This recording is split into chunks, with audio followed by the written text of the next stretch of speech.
Well, I'll open with um, a lot of respect for Ohio State, for Ryan Day and his program. Just saw C.J. Stroud out there, and my heart goes out to those guys because they played well enough to win the game and got a really good football team.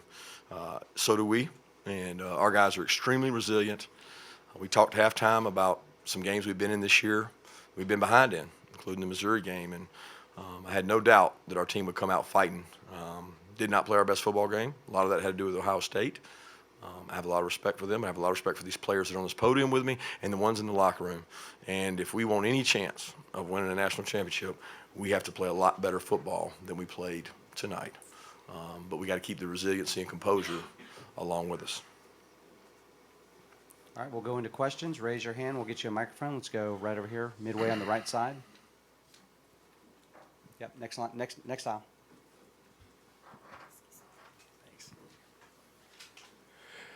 Coach, there was a lot of rotation, especially defensively, with guys like Tresman Marshall, Ryan Davis, Marvin Jones all stepping into play roles. Was that a thing to adjust to Ohio State's tempo? And then also, how would you rate those players that came in and played roles after maybe not playing a lot this season? Well, we wanted to play a lot of players. When you get this late in the season, guys get winded. It's an up-tempo game. So, we say if you're good enough and you practice well enough, you should play. And we felt like against LSU, we had some guys that got winded in the game, and we wanted to play Tresman and Ryan. And Marvin had to play. We had Chaz go down with an injury, had Darnell go down with an injury. We had guys at one point, we had our third and fourth string guys on special teams that have not even played all year. So we're at the point in a long season where it's accumulating and you're having to play a lot of guys who maybe haven't played. Right here, Alex. Kirby, can you kind of walk us through what you saw to call that timeout on that fake punt? Kind of walk us through that moment. Yeah, they just were not in their traditional formation. So a lot of teams carry that speed break. They come up the line quick. Everybody's lined up tight. We've seen it, in the SEC. A lot of teams carry it, and you try to practice it, but it's another thing when they actually do it and execute it, So it was one of those gut reactions that I didn't think that we had it lined up properly to stop it. And so called timeout. All right, we'll go right next door, Jeff. Go, Jeff. Two questions. First, Kirby, can you say what you said to Stetson coming off the field there at the end of the first half? And then Stetson, on that last drive, some of your teammates talked about how everybody said stuff in the huddle before the last touchdown drive. And if you could just recall what was said and what you said also. Coming off the field in the second half, it was really simple. I mean, we had to make a decision whether we wanted to go after it, and go try to score with, I don't know, we didn't have much time left, but we did have timeouts.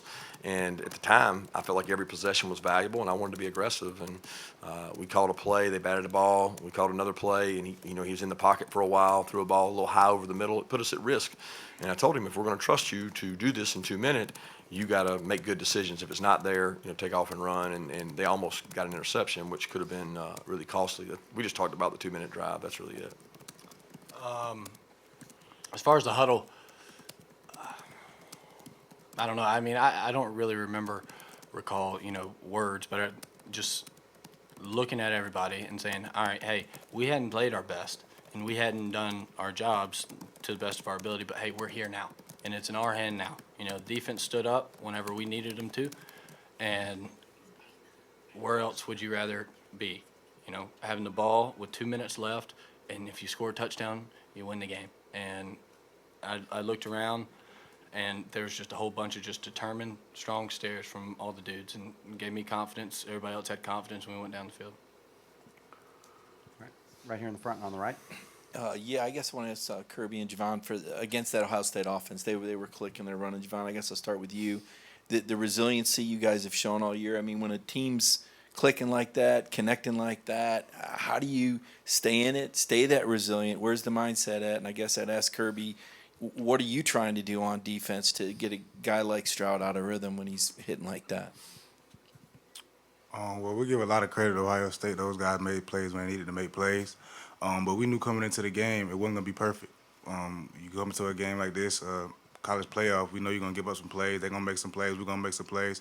You can't get too high up, and you can't get too low. So we knew, like I said, we were going to have to rely on the connection that we built throughout the offseason and the resiliency. I couldn't be more proud of the team. Yeah, a lot of credit goes to them. I mean, we tried man, we tried zone, we mixed it up.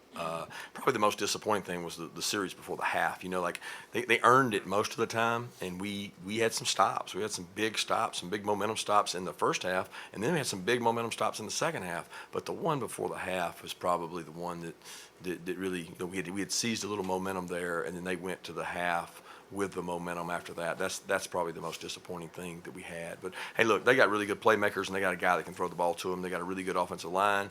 They can score points. And if you can't, at halftime, I told our guys, we have way more rushing yards than they do. When you look at college football playoff games, the team that rushes the ball better almost wins 95% of the time. But that wasn't the case because we had 4 missed sacks, and they had 1 sack. So if you miss 4 sacks and they get 1 sack, and you have a turnover, there's usually going to be some tough times there. All right, Zach. I guess Stetson, for everybody, you said you wanted the ball in your hands, obviously, to win the game, but there was still time left, so you couldn't control that last play. What was it like just watching, and it seemed like forever by the time the ball was snapped and eventually kicked? Yeah. Trust them. Then it's up. We talked about, we had a little powwow there on the sideline in the fourth quarter, and it wasn't going good. They're beating us. We had sucked on offense, and it was just, hey, play by play, do your job. It doesn't matter what happens on the other side of the ball or another position. Do your job. And so we had done our job, and then we trusted the defense. And then at that point, it was up to I guess the kicker. All right, go to Pat. Yeah, a question for Kirby and a question for Javon. For Javon, if you could go through the play where you broke up the pass for Harrison in the end zone. And then for Kirby, did you get word on the headset about the formation in the punt, or did you see that yourself on the sideline? It was really just a CJ scrambled. He made a play with his feet. He threw the ball up in the air, and I seen Marvin's hands going for the ball, and just tried to make a play when I could. For me, I saw them lined up in it, and there's a line that's a special teams line, but I was on the defensive line because we had just come off of a defensive stop. So saw the formation, and apparently they were saying something on the special teams line, but I wasn't on that line. I was on the defensive line and was prepared to call a timeout, which I don't like doing because it costs you possessions when you do that. You got to be prepared and not burn them. All right, next we'll go over here. Ken. Stetson, I want to ask you two sequences. That 4th down pass to Bowers, I think you came off the field thinking you guys were short, and you were able to come back and get that field goal. I'm curious kind of what that was like. And then the second, what was the design of the pass play to Arian that allowed him to get so open downfield? Well, yeah, I think the whole stadium thought we didn't get it. And then they reviewed it, and Brock was pretty dumbfounded because he was like, I think I got it. And I was like, well, I thought you did too, because the route, you catch it at 5 yards, and it was 4th and 6, and no way, I mean, people don't stop him for a yard, but I didn't know.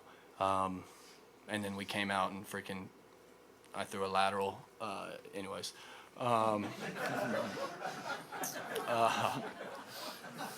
Stupid. And then, yeah, Arian, that one was just run fast, and he did, and he made the dude fall.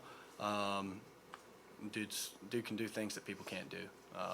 He can run like people can't run, and he can go get the ball. And I was just, once I saw him, I think the whole sideline was standing up and saying he's open, and so I just tried to put it on him and let him do the rest. All right, all the way back in the left. Stetson, have you ever played in a game like that at any level? Yeah, no, probably not. That game was a good game. I mean, I'm looking at these stats right here, and they're pretty much dead even across the board. Yeah, no, that was a special one. Okay, right here on the left. 2 questions. Kirby, first speaking on Arian, the track speed that he has. I know he's like 10-1 in the 100, just that importance of having that speed there. And then Stetson, talking the other day about you sitting with your mom over Christmas break, talking about, could you imagine being here? What's the next conversation going to be after a game like this? Go ahead. Well, I think I was saying that Oh, I mean, I don't know. I think we'll probably hug, and we're here now. It's not. We've been here for a while. Now we got to take care of business. We got to go prepare. We got to, we got 9 days or whatever. I don't know, to play a really good TCU team. And so we got to prepare our butts off. We didn't play our best game. Starting with me, Coach Smart said in the locker room, we had 2 3-and-outs to start the second half, and like that doesn't happen. And that falls on me, and that falls on our offense, and we got to fix that. And so we're going to go to work. Mark? Kirby, what's it like to win like this at the end compared to winning like the Rose Bowl at the end? And Stetson, do you remember the Rose Bowl? You didn't play, obviously, but you had a lot to do with the scout team. Well, you got a lot of props for that. Yeah, it's amazing anytime you win. I think emotionally it takes a lot more out of you to have a game like that as compared to, maybe the Michigan game was last year in terms of the game being over, in the fourth quarter. But this was emotional roller coaster. It was a back and forth game. It was who's going to blink. 2 really good teams fighting, and it sounds like they had a similar game back and forth. So it'll be 2 good teams playing for it next week. Right side on the aisle. Stetson, can you contrast how you felt in the 2-minute drill to end the first half and then the 2-minute drill to end the game? Yeah, I mean, we practiced that in the, which I wouldn't say I executed, but we practiced it a lot, where it's 2-minute in the half, 2 minute in the game. We need it, we don't need it, or we need it and we would like to have it. And 'cause, I mean, I can't put the ball in jeopardy like that before the half because we don't have to have it. And then at the end of the game, I don't know, it kind of frees you up, and I mean, you got to, otherwise we're gonna lose. So I don't know. Yep, here on the left. Yeah, so much of the story surrounding this wide receiver room has just been injuries this year, and tonight you see AD make a big play, Arian, Dom early in the game, Kyrus late there. How big is it for that room, and this can go to Kirby or Stetson, for them to have the ability to showcase that they can actually go out there and make those plays now that they're on the field? Yeah, I thought BMAC did a good job selling to our team. We had several coaches stand up and speak on Friday, and he talked about, the personal respect level that he has for all the attention their receivers are getting, and they certainly deserve that. They certainly deserve that. They're really good, really talented. But we got some good wideouts too, and they had a chip on their shoulder, and they wanted to make some plays, and they got a quarterback that can get them the ball, and a lot of those guys were able to come back, and it's really been by committee when you look at it. I mean, you see AD, Arian, Ladd, I mean, all kinds of guys making plays in the passing game. For us, Marcus has made big plays. Coach Smart, I just want to say I want to congratulate you on an excellent game, even though you guys probably didn't play as well. The question I have is, and you may not be able to answer this, but how is Washington doing? Because I know he's a big part of the offense. It helps Brock out in the passing game and even in the running game also. So can we expect him to, be in the next one? Hard to tell right now. It's ankle sprain. I don't know if it's high or low. He tried to go back and couldn't go back on it, so we'll have to evaluate and see. The good news is he's got more than a normal week, and I know he'll do everything he can to get back. He's headed out west, back towards where he's from, and it'll be important to him to try to get back. All right, we've got time for just a few more. We'll go next right here. Yes, Stat, you talked a second ago about y'all worked on those last minute drives a lot. How much does that help you, kind of slow your heart rate down because you've done it before? Like I said, you may not have been successful in practice all the time, but how much does that help you relax and know what to do? Yeah, I mean, it's the same thing with everything. The more you do it, the more comfortable you get. And we rep a lot of 2 minutes. We know, what calls we're going to do. We've got players who study the game plan, and so it's less so confidence in what I can do, and I know that they're going to be where they're going to be, and they're going to win their matchups, and so all I've got to do is give them the ball. So I'd say that slows my heart rate down. I don't know, but yeah, definitely the reps. Chip? Kirby, football's crazy. Sometimes you win games you shouldn't, and you lose games you shouldn't as well. Where did this one fall for you? I mean, just in terms of you look up there at the end, your expression was priceless. I mean, really, I know you don't believe it. My heart goes out to those guys because they played well enough to win, and that's not my concern. My concern is the men in our locker room, and we played well enough to win too, just well enough to win, and we played really hard in the fourth quarter. I just, I would have liked to seen a little cleaner game, and you got to give them a lot of credit. I mean, they disrupted a lot of that, and we didn't have, a lot of turnovers. We didn't have self-inflicted wounds, and they didn't either. I mean, both teams played really well, and both defenses rose up and made stops. It was a very competitive, balanced game, and there weren't a lot of big plays in the kicking game like you might expect, but really just proud for our guys. All right, next here, Mike. Stetson, you make it look easy. Does it feel routine at this point? You've done it so many times now. Can you just talk about the mindset and the way you operate in these clutch situations? Because you've done it again and again and again. I mean, yeah, no, I probably can't comment on that. I don't know. I just try to do my job. Got to go back and look at the tape, see what we could clean up, because it felt like there was a 30-minute period there where I just played bad football, and so we got to fix that. But as to the rest, I don't know about that. All right, we'll take our final question right here. Coach Smart, congratulations on a hard-fought win. So how long do you give yourself to enjoy this before turning the page and focusing on the next one? No, we got to start tomorrow. I mean, we got a short window, so can't start when we get back home. We got to sleep, but we'll get started tomorrow and get jumped back on. Luckily, we caught the late game, but we caught the late game an hour from home. So I remember sitting at this point, 20 whatever it was, 18, 17. I don't even know what year it was, but we had a long flight, and we had a short week. We had a 7-day week with a flight from Pasadena. So, we got a little more time. I think it's important to get healed. Our players have had a long season and a long week of practice this week. I want them to get away, remember what they're fighting for, and come back ready, rejuvenated, ready to go, because this is what you do it for.